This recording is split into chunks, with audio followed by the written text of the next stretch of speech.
internally, like, what now? Whew, I have tea in hand, but frankly, I wish it was gin. I need it right now, okay? Your girl needs a strong G&T. Hello. Welcome to this fun, at times festive, little corner of the internet where you and I get to hang out. We've been having lots of festive fun this December, and I hope you've been enjoying it. But I'm here today with you for a little good old-fashioned story time. Kind of a cathartic story time? Yeah, I just need to get this off my chest. Release it into the universe, into the wild. You guys need to know what happened because this literally happened yesterday, and I had dinner with my mom and dad, and we were all like crying laughing about this. So like I just feel like I need to share it with you and be done and move on and walk away from this misery, okay? So I've got a nice cup of peppermint tea in hand, and I'm gonna sip and spill simultaneously. So speaking of the festivities we've been having this month, you might have seen this video over here, which if you haven't seen it, honestly, I mean, I'm biased because it's not my own video, but I think it's really stinking cute, and I think you should watch it if you haven't. But in that video, I got interrupted to go on an audition, a virtual audition, and let's discuss what happened following. Actually, I'll give you context leading up to that, and then what happened since then. Okay, I'm gonna need a strong sip before this. So, I have probably in the last like 7 years gone on maybe like 10 auditions, okay? I don't audition super frequently. I don't like put myself out there much. I don't like have an acting agent specifically. I have my management, they handle all of it. Like every audition I've ever gone on except this one, they approached me. So every single time I've ever auditioned for something, they like slid into the DMs or emailed through my website and asked me to audition. I have only ever auditioned for blind characters and blind roles. Something to keep in mind that is unbelievably frustrating is that every single audition I've ever gone on, I have gotten a callback, and like 9 out of 10 of them, I've gone down to the final round where they're like picking between you and like 2 or 3 other people. Or maybe sometimes it's even like at least one time it's just been me and one other girl.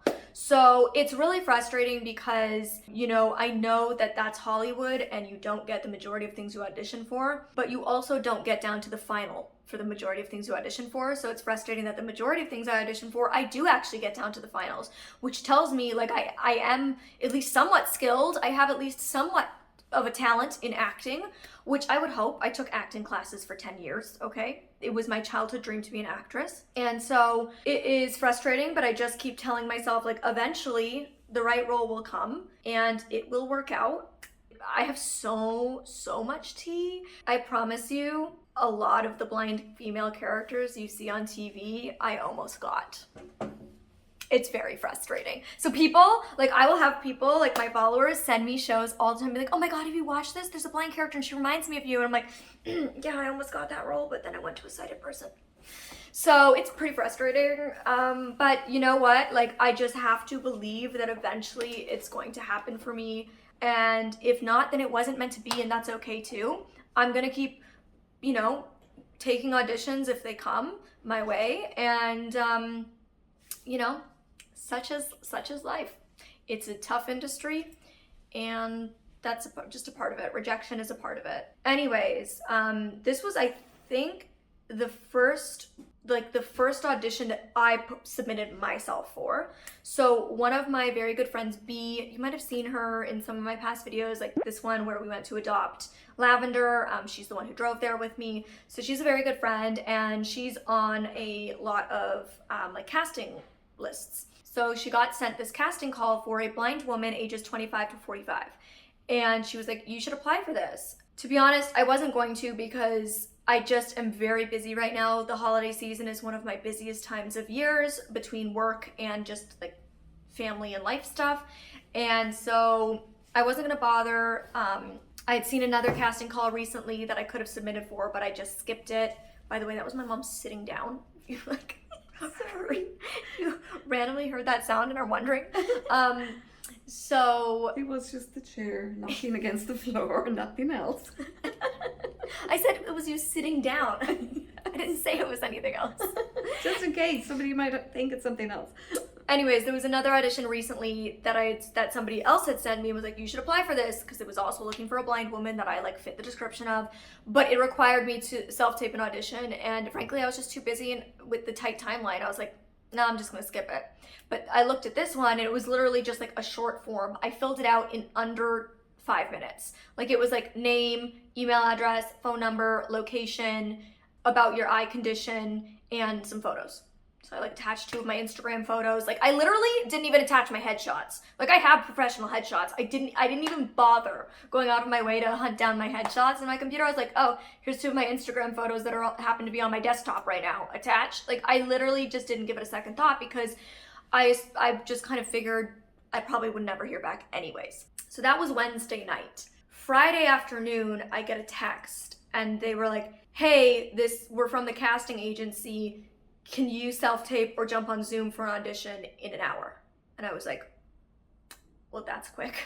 So that's when you saw us like race back. I changed, put a neutral lip on, changed into like a plain black top, and did the sides, like did my slate, which is for this specific slate. They asked me for like name, location, my eye condition, and to describe a day in my life. And then they, for this specific audition, asked to see my hands back and front, and they asked me to read a scene twice. So it ended up being like 4 video clips, and they wanted it in the email. So they had texted me and emailed me, but I hadn't seen the email because I was out, which I assume is why they texted me.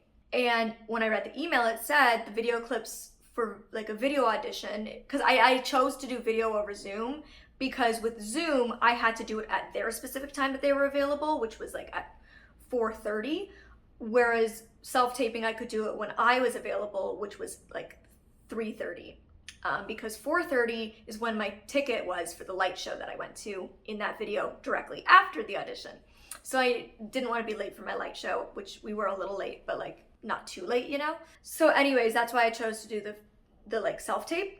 And it said that the video auditions were due Saturday morning. So I was like, great, not a problem. I texted them and I said, hey, we're just getting ready to send them, so like you should receive them pretty soon. The clips were taking a while to download. My dad was helping like get them into a file for them and stuff. And so about an hour later, maybe a little more, I get a text when I'm at the light show basically saying, hey, I want to show you to the client, like I want to show your audition to the client tonight. When is it gonna come? And so I texted my dad and he's like, I'm literally clicking send. So that's what I texted, like we're literally sending it right now. You should receive it any minute. Let me know if there's any issues with what I'm sending. And keep in mind, this was American Thanksgiving, which American Thanksgiving is a huge holiday. Until I moved to America, I didn't realize like how seriously that holiday is taken in America. A lot of the companies that I end up working with like literally shut down their offices for the entire week. And so it was like weird to me because I was simultaneously dealing with a lot of other companies that were like fully shut down. I wasn't gonna get communication from them until Monday or Tuesday the next week. So it was like they were obviously moving very quickly with this to be emailing me late on a Friday night saying they were showing it to the client that night when this is like the Thanksgiving long weekend. And so I get it sent off to them, and on Saturday afternoon, I get a follow-up email with 2 follow-up questions. One, confirming that I would be available to shoot in Los Angeles on the specific shoot dates, which was less than a week later. And 2, that I was a guide dog user. So I verified that I was a guide dog user and that I could be in Los Angeles to shoot those dates. Given the shoot was in less than a week, and they were casting nationally, meaning they were open to needing to fly people in for this shoot, I assumed that if I didn't hear that I booked it by end of day Monday, I didn't get it. Didn't hear anything Sunday. I assumed I might hear something Sunday simply because like they were obviously working on the weekend. I was hearing from them Friday night and Saturday afternoon. So I was like, we might hear Sunday. I didn't. And I was like, well, if I get it, I'll hear Monday. Now, for context, for those who've never auditioned for anything, who don't work in the entertainment industry, you only hear if you get it. You never hear if you don't get it. You just have to assume I didn't get it. So I was actually happy it was a tight timeline, because sometimes it's painful sitting and waiting. And you kind of have to decide in your head, like, I'll give myself 2 weeks to hope I got it. And if I don't hear after 2 weeks, I didn't get it. But this was nice because it was like a really tight timeline. So I knew, okay, if I really don't hear within a few days, I didn't get it, versus having to wait weeks of thinking, maybe. So I don't hear all day Monday. And I'm not gonna lie, I was like a little sad because I was like looking forward to it and they seemed enthusiastic. I end up getting an email at 6 p.m. on Monday saying you got a call back tomorrow morning. In this email where they tell me you got a call back for Tuesday morning, it said, by accepting this callback, you also accept that you will be available to get your COVID test Wednesday, fitting Thursday, shoot Friday, Saturday. They're literally requiring me to start the job on Wednesday when I don't even know by Tuesday morning, and they don't even know if I've gotten it or who's gotten it.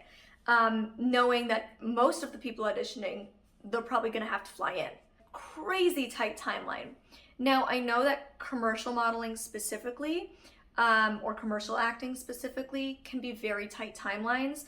I've been in, I think, 3 commercials now, and all of the commercials that I've been in have been booked well in advance. So I'm personally not used to this tight nature, because the commercial modeling I've always done has been like literally months in advance.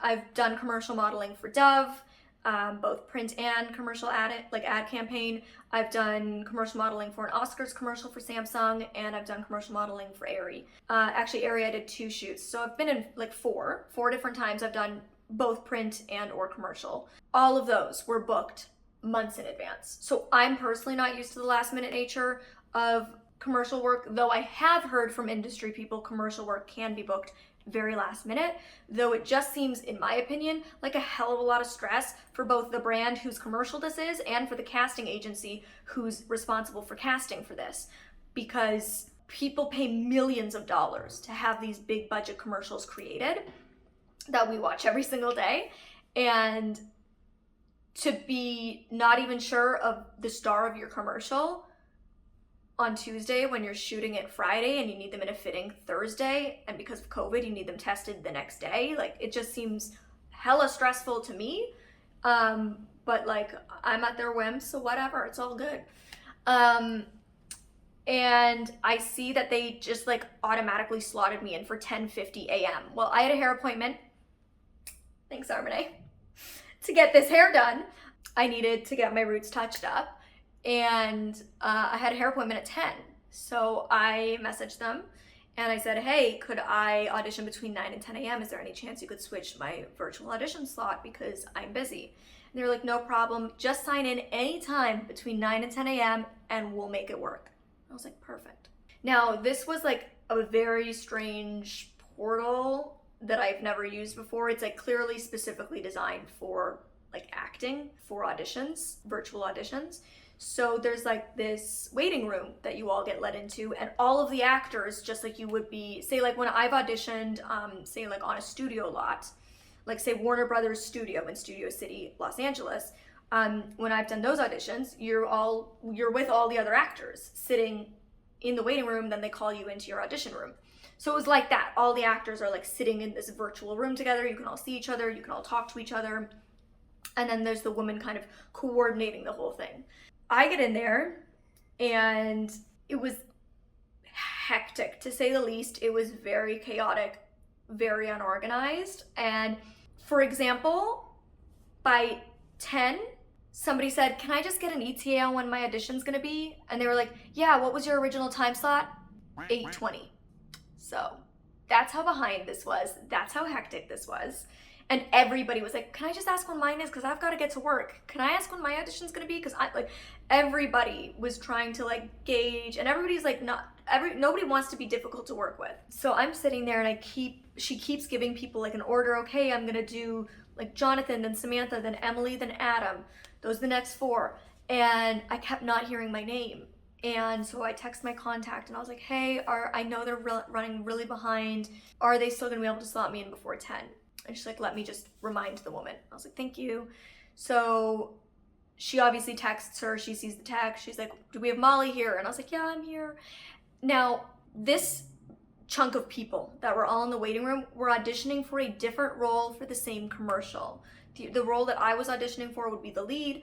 They were auditioning for the person that I would have been acting against. The person had one line that was 2 words. So you would expect these auditions to be snappy. They were not. And one of the people auditioning for this role said like, oh, I heard it's gonna be like a bit of an improv audition. And I was like, huh, that's weird, but I guess it makes sense since their character only has 2 lines. They want to kind of see a little more than just 2 lines from these people to gauge kind of just their energy overall. The previous night at 6, when I was sent the you got a callback, was sent the sides. That's what the script is called for auditions. It's called sides. My character had 3 lines. One was 2 words, one was 8 words, and one was 6 words. Really short, easy script. They were like, these are your sides for the audition. Look, you're always given sides for auditions. At least I've always been given sides for my auditions. So I was thinking, okay, I guess like this other role, they're doing these kind of improv auditions, and then for the blind character, they're doing like the scripted audition because ours is 3 lines versus 2 words. So I didn't think much of it. And finally at 10, they slot me in. Thankfully, Armene is like the sweetest girl ever.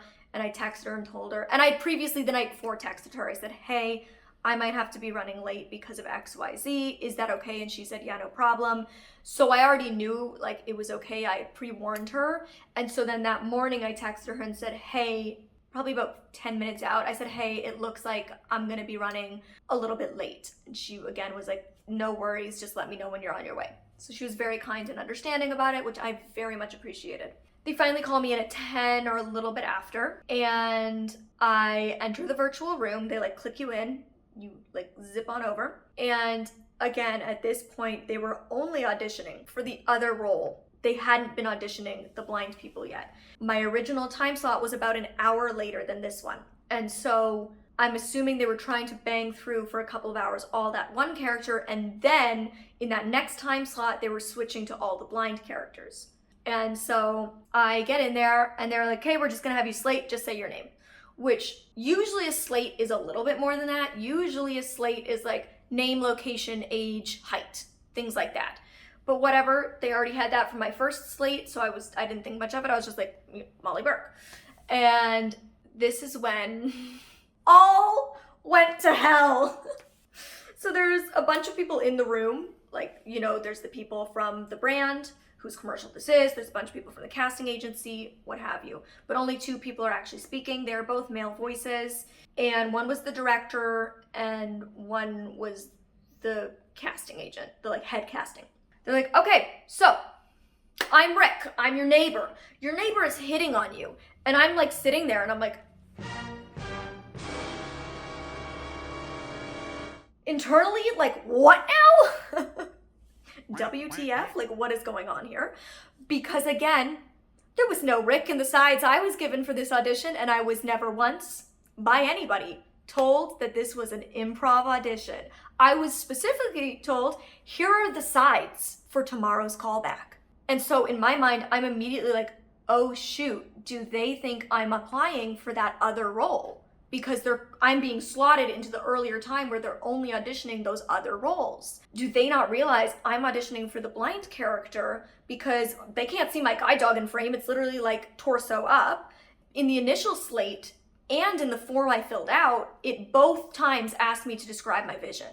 And this slate, they did not ask me anything about my vision. So I'm there like, shoot, like, do they think I'm auditioning for the other character? But this guy's just on one. So I'm like, I'm gonna go with it. So he's like, I'm your neighbor Rick, You're gonna run into me on the street. You're exiting your home, you run into me on the street, and I'm hitting on you, but you don't like Rick. Rick's a creep, you do not wanna go out with Rick, so like, you're gonna turn him down. You're gonna be a little bit mean to him, a little bit rude, kind of cold, okay, and let's go. And I was just like, okay. And we just launched into an improv scene, which look, I specifically took a lot of improv. That was what I mainly focused on actually in my acting classes. And I love improv, but I haven't done improv in many years. And I also wasn't mentally prepared to go into improv. If I had been mentally prepped and told this was an improv audition, I would have gone in mentally prepped to like, boom, go with it. I was not. I was given sides, and in my head, as they're like entering me into the room, in my mind, I'm like going over my script, you know, like that's the mindset I was there in. So I just do the scene. I feel terrible about it. I was like, what the heck just happened? And that's when they're like, okay, now you're going to be less mean to Rick. Rick's crying now. Rick's crying. And I was like, okay. And they're like, and go. And we like launch immediately into the same scene again. We launch into the same basically style of scene, but obviously it's improv. So it's entirely different wording. And at one point, because the whole premise was that I'm going to a coffee shop. So at one point he's like, what are you doing? And I was like, oh, I'm just on my way to grab a coffee. And he's like, would you want to grab a coffee with me later today? And I said, well, I can only have so much caffeine in one day, and since I'm about to grab my coffee now, I don't think I could do that later. Because again, the whole premise of this scene is that he's asking me out and I don't really want to go out with him, but I'm also being nice to him this time. So I felt like that was like a nice response that I would genuinely give to someone. He's like, oh, well, maybe we could like grab dinner next week. And I was like, yeah, like let's, we'll run into each other next week. We'll link up, try to see if our schedules align, and we can see if it works. Again, I'm being nice, but kind of not committing to anything because that's the premise of the scene. We carry on the rest of the scene and they're like, okay, bye. And I was like, okay. And they just exit me out. And that all took place in like 3 minutes, maybe 4 max. And I was literally just left dazed and confused. I was like, I don't know what just happened. I don't know what planet I was just on. I don't even know if they put me into the right audition room. I don't know what just happened. For all I know, I just auditioned for a movie with my neighbor Rick. Like, this was so bizarre. And again, obviously, like, improv style auditions do happen. I've never been on one. I've only exclusively been on one where we stick to the script, and I was not in any way prepped or informed that this was an improv audition. In fact, I was handed the sides the night before and told memorize these for the audition, which we never once went over. The sides were never once brought up. So needless to say, I immediately knew I did not get it. And I turned to my mom and I looked at her and I said, this is the first time that if I don't get a role, I will not at all feel bad about myself, because I definitely bombed. Like, I definitely was not prepared for that, and I sucked. So I fully am aware I didn't book it. Now I don't even have to worry or wonder if I got it, because I didn't. And so I don't feel bad about it. Other times I felt upset because I know I've done really well and I've been praised at the auditions, and like felt really frustrated and discouraged to lose a role to a sighted person when it's for a blind character that I know I could have lent so much more authenticity to, especially when it's down to like me and one other person. It's very frustrating. Whereas with this one, I'm like, nope, I don't feel bad about not getting this because I don't deserve it. That was an awful audition. I am fully aware, but I'm also fully aware that it was an awful audition not because I'm bad, not because I'm a bad actress, not because of my fault at all. I was just ill prepared, and part of it is me not, I guess, being as flexible as I needed to on my toes, though I do feel like I did like a decent job given I was ill prepared. But I also feel like it's like on this casting agency, like not only is this so last minute, but they absolutely did not adequately prepare me for this audition. And so I don't feel bad about not getting it. Another crazy part is the night before, Monday night, when they told me I would be able to slot in between 9 and 10, they also said, we'll try to let you know by Tuesday night, but you might not find out till Wednesday. Again, the day whoever's cast is expected to be in LA getting their COVID test, when they were casting nationally, and many of the people on that call, I happen to know, were based in EST time zones when LA is PST.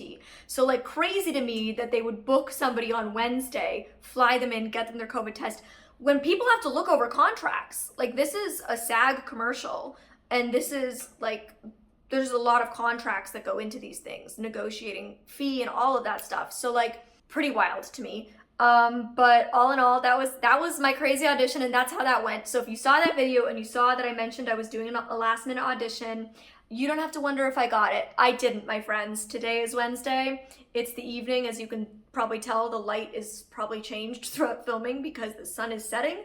And I haven't heard, so congratulations to whoever got it. Honestly, I have no hard feelings. Sure, it's always a little bit disappointing when you feel like you would be good for the role. And I feel like if we had just stuck to the sides, I honestly could have nailed that audition. But it obviously, the stars didn't align, it wasn't meant to be. And like I said, when my time comes, it'll come. And if it doesn't, that wasn't the path for me in life, even if I want it to be. So congratulations to whoever booked the role. I really believe that they booked a blind person. I really hope they did. And congrats to that blind actress, because hopefully like this can maybe lead to more opportunities for blind actors, and that's what I ultimately really care about. I care about authentic representation. So yeah, that's my crazy audition story. That's how everything unfolded. If you're also an actor, please comment below and let me know your craziest audition story, and if you've ever had an improv audition. It just seems like a bizarre thing to do an improv audition for. It's a commercial with 3 lines for the character who has the most speaking. Why improv that? It just doesn't even, like, whatever. Whatever, they were on something. And it's not for me to know, it's just for me to move on. I hope you guys enjoyed hearing this story, and I will see you in the next one. But until then, you can click over here to see that video that I kept referencing throughout this video. It's a cute one. Or you can click over here to check out this one. Love you guys. See you next time. Bye.